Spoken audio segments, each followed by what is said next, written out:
think I'll kill you first. Orphan. Hush, somebody's calling your name.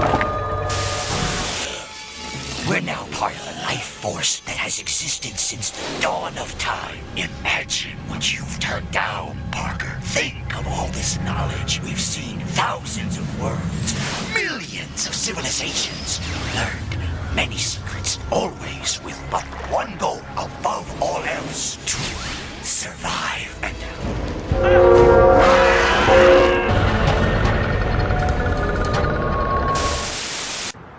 You know my friend David Banks? Yeah. His dad said that Santa is black. They just changed all the history books. My real name is Nicholas Santa Claus, hyphenated DeSanto. You know, I took Mrs. Claus' last name.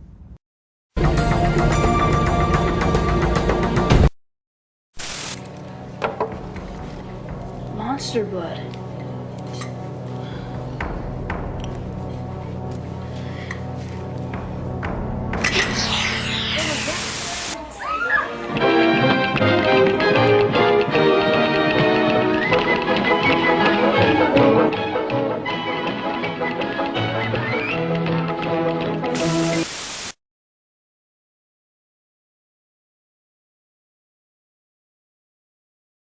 Into the record, page 55 from the committee's interview with FBI employees. Just have some administrative matters first. I wanted to introduce into the record, page 55 from the committee's interview with FBI employee Roya Demlow, who's into the record, page 55 from the committee's interview with page 55 from the committee's interview which took place on July 17, 2023.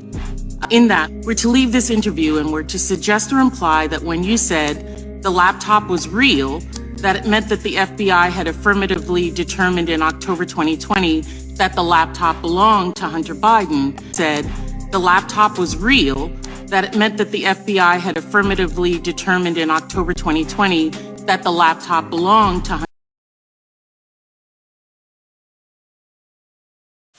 It's possible that the reason we see similar creation stories, cosmogonies, narratives, allegories, and deities across different civilizations and time periods are certain metaphysical secrets, as well as metaphorical symbols are being universally applied in these instances.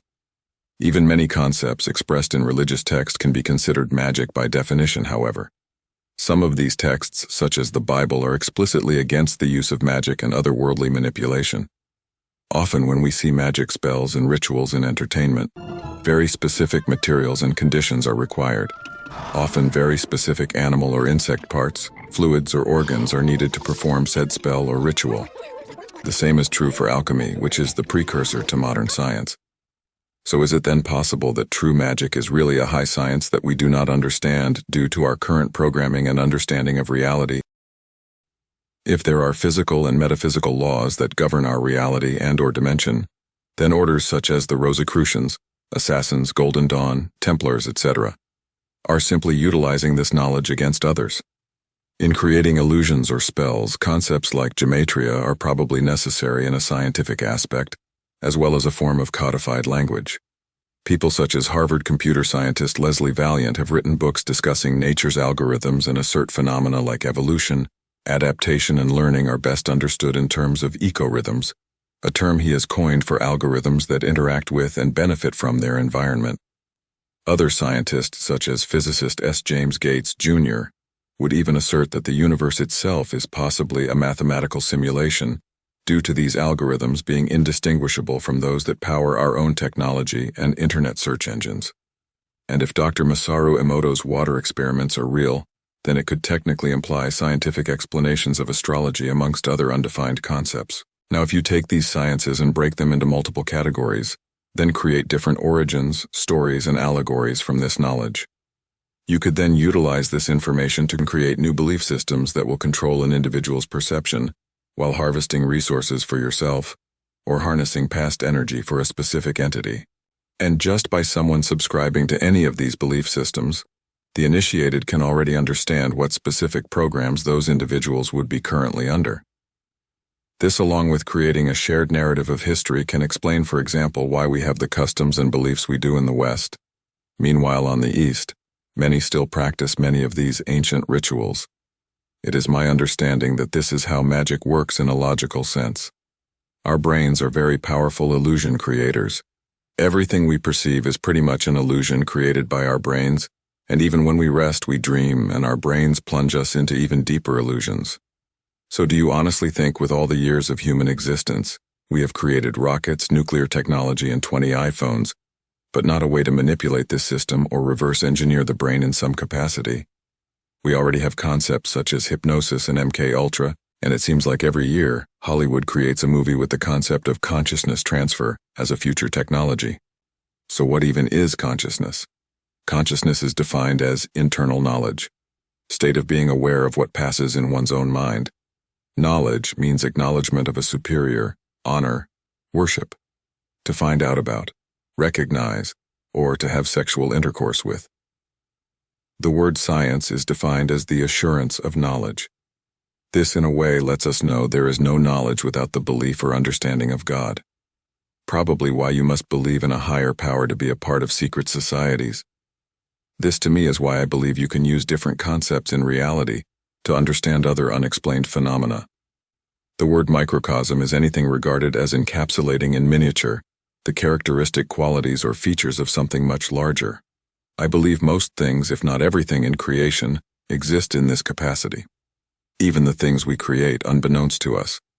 If we know that the universe itself has laws and algorithms, then the laws and algorithms created by us are the microcosm of that. I believe we already exist in a matrix or illusion of some sort, and the man-made societal matrix we are placed in is man's attempt to govern this reality. A dream within a dream.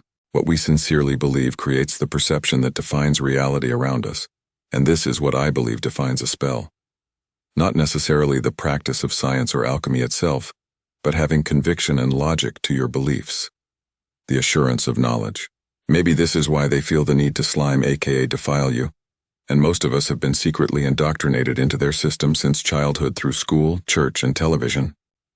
And this isn't to dispel the Bible, because I believe the same thing can work with faith, granted you wholeheartedly believe, and can also reassure yourself when faced with contrary logic. No one fully knows or understands everything, and this is either depressing or liberating based on your worldview. There have been conformity experiments that have shown that over 65% of people will go along with something they don't believe, understand, or can confirm visually, just to go along with the crowd or avoid opposition, because other people are doing it, or in order to not create opposition. So it's important to know what you truly believe or understand versus what is influencing you. Because this is not something people practice often, they often aren't even sure what influences them, believing their ego or false selves to be their true selves. For example, how many people do you know or possible yourself have joined a fraternity or sorority and truly have no idea of the history and symbolism behind it? Many might have joined for better job opportunities, friendships, dating, popularity, etc. Even when asked to kneel and make an oath to the Greek deity of choice, how many declined in order to fully research and understand why this was necessary? And to further expound, how many do you think create altars and practice magic in the name of these deities? Probably not many. Most people probably found that aspect to the process trivial and resumed living their lives. Even many Freemasons aren't privy to most esoteric knowledge associated with the organization, and will insist is it simply a community group, which in most cases may be true. But the deeper understanding of these ideas is how someone can be a Freemason, Christian, Catholic, or Muslim while also worshiping Lucifer, because their science or deeper understanding of what they believe sees many of these entities as the same force. And if you apply this knowledge as those trying to create a matrix within a matrix, then wouldn't the serpent granting deeper knowledge and understanding to humans be considered a prophet if you're on the side of do what thou wilt? I would like to again state that I believe all of these concepts to be deeper allegorical narratives created to explain a deeper subject. Maybe these concepts didn't go too well with humans when they were taught transparently. Maybe many people just used the science for their own gain or created too many abominations. Definitely would fit my theory about the Witcher books being more fact than fiction. I've created about 60 videos for this channel so far, and even with certain facts shown, I would still consider most of the ideas expressed as speculation. The popular term nowadays for people who are fully hypnotized and taking everything at face value, with no deeper self-actualization, are NPCs. This is short for non-playable characters, which is a video game term for characters in games who are not controllable by the player, or who may perform specific routines and scripts for the overall immersion of the game world. I believe this to be a great example, as I believe technology, video games in particular, to be a good microcosmic example of a human experience. Even the latest Matrix movie used video games to convey this, as well as a few others I can break down in a separate video. Think of your spirit as a person playing a video game, and think of the main character you control in the game as you. And the particular game you exist in has a world with its own dimensions, physics, rules, and overall objectives/goals. When you turn that game off, aka sleep, you still exist in another world. How I believe dreams to work is similar to online servers in an online game, with different levels of sleep affecting not only who's able to inhabit these worlds, but what aspects of the reality you are able to manipulate.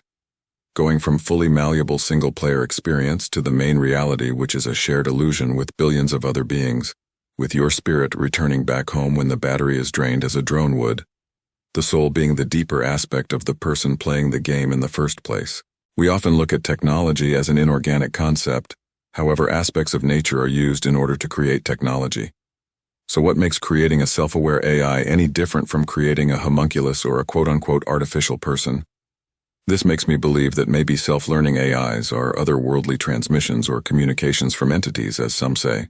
DNA is also a sequence of code similar to technology.